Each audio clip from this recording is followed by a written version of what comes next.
Alright, so first things first, I need to let you guys know that there's two main ways that you can use Google Ads when it comes to specifically trying to generate sales with a Shopify dropshipping store. The first way is with Google search ads and the second way is with Google shopping ads. And over my many years of building up various different Shopify stores, the main type of Google ads that I've personally used is shopping ads. But I have used search ads over the years, but I've seen a lot more success when it comes to shopping ads specifically. Now, just to show you exactly what the differences between the two are, I've just jumped onto Google and I've typed in Bluetooth headset. This top section right here is Google Shopping, and majority of these different sellers right here and all of these different products that you can see, all of them have paid money to Google for them to showcase their products in this section. However, an example of Google search ads is this section over here, where it says AD, which is short for advertisement. This business has essentially paid Google for them to be at the top of the search results. And I'm sure by this example alone, you can see how powerful it is when it comes to using Google ads, because when a customer goes onto Google, they type in whatever product they're looking for, you're going to be able to present your product right at the top of the search results, which is obviously going to help you generate sales. However, there are some pros and cons that you need to be aware of before you start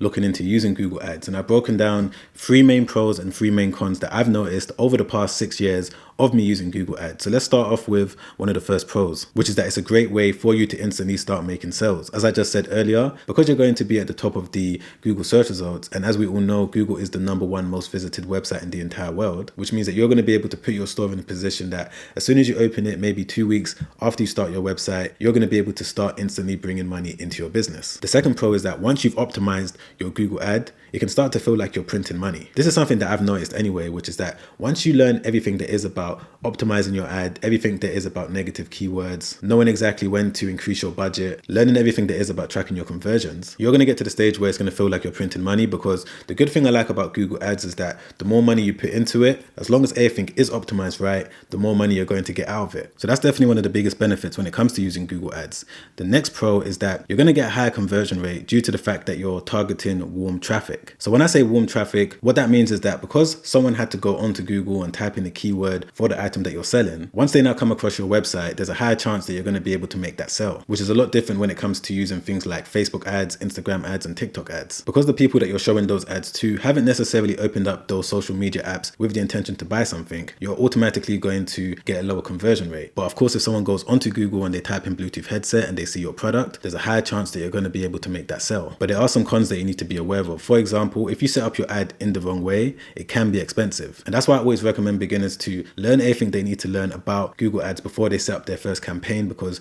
you don't want to set it up in the wrong way, end up losing $200, $500, and now assume that Google ads isn't worth it. But it's going to take some time for you to kind of get the hang of it and learn exactly how it works. Otherwise, it can end up costing you a lot of money. The second con is that once you turn your ads off, there's a chance that your revenue will stop. And this goes the same with any paid ad, to be honest, but that's why I always recommend people to make sure that they're also focusing on building up their organic traffic as well. Even though you might be making a lot more money with Google ads, you also want to focus on trying to do things so that you don't have to necessarily rely on Google ads over the long term. And the way that I like to build up my organic traffic is by focusing on my SEO, which is search engine optimization, which means that over time, I'm going to be able to get my websites on the first page of Google without necessarily having to pay any money. Which now brings me on to the third and final con that I'm going to speak about in this video, which is that it's not necessarily easy for you to be accepted for a Google ad account. Most beginners believe that if they decide that they want to start using Google ads today, they can just sign up for it and start running ads. But that isn't the case. There's going to be certain things that you need to do for you to increase your chances to even be accepted. Because you have to remember that all of these different companies at the top of the search results,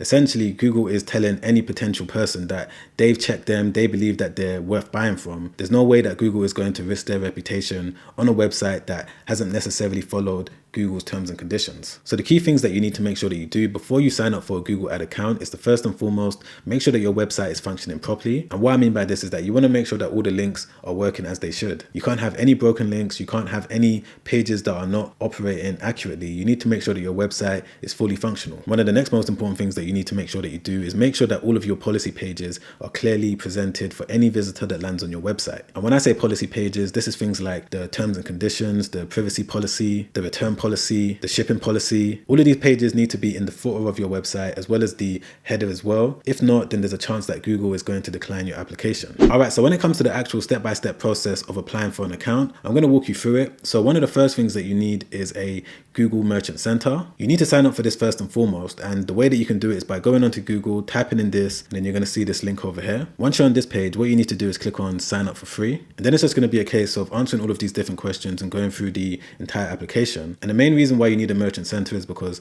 this is Google's main way of knowing exactly what products are even on your store. Like for example, if I log into my merchant center, as you guys can see when it comes to all of my shopping ads, I've got around 182 active products at the moment. So if there's ever any issues with one of my items, I'm going to be aware of it because they're going to let me know if it's been disapproved, if a particular item is expired, or maybe it's pending. I'm going to be able to come here and see if there's any issues. But one tip that I want to give you guys, once you have signed up for your merchant center and you've been accepted, is that you also need to make sure that you install the correct app in the back end of your Shopify account. So for example, I've just logged onto the App Store right now, and what I'm going to do is type in Google Shopping Feed. And there's so many different apps that you can choose from. So whichever one that you want to go with, you're going to be able to decide here. Now, the one that I recommend is this one over here. And the reason why you need this app is because it's going to be a way for you to connect your Shopify store to the merchant center. If you don't do it this way, you're going to have to maybe download an Excel spreadsheet and put all of your URL links for all of your different products, upload it to the merchant center, and that's more of a headache. However, when it comes to using an app like this, it's going to sync things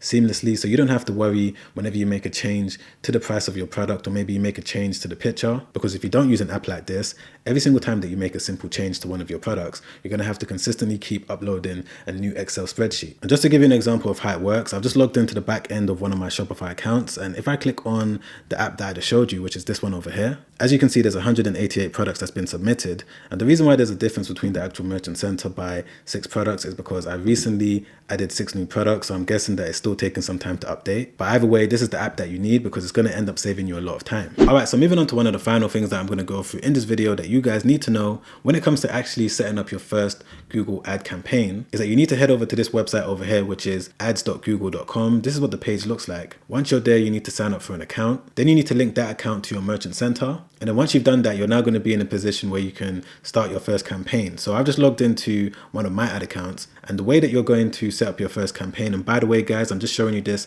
as an example, just so that you kind of understand how all of this stuff works. First and foremost, you need to click on new campaign over here. Then they're going to ask you what's your campaign objective. So you've got the option to choose between sales, leads, website traffic, etc., etc. But of course, when it comes to building a Shopify store, the main aim is to generate sales. So you're just going to click on that. And the next thing that they're going to ask you to do is select your campaign type. And remember what I told you earlier, that my 2 main ways of using Google Ads is with search ads as well as shopping ads. But you've also got the option to choose between performance max, display ads, video ads, and discovery ads. So I've tested out all of these other options before, but the main way that I've had success personally is with shopping ads. Then what I tend to do is select the standard shopping campaign and then click on continue. And when you get to this stage, you now need to go through all of these different questions, all of these different options. Everything's fairly straightforward. It's not too complicated as long as you're aware of what you need to select and why you're selecting it. Now, I'm not going to go through it in today's video because this video is going to end up being 2 hours long, but I've already made a free webinar where I go through my story of what I personally had to do when it came to me taking one of my first ever Shopify stores to over $1,000 in profit every single day. So if you want to sign up for that completely free webinar, you can click the first link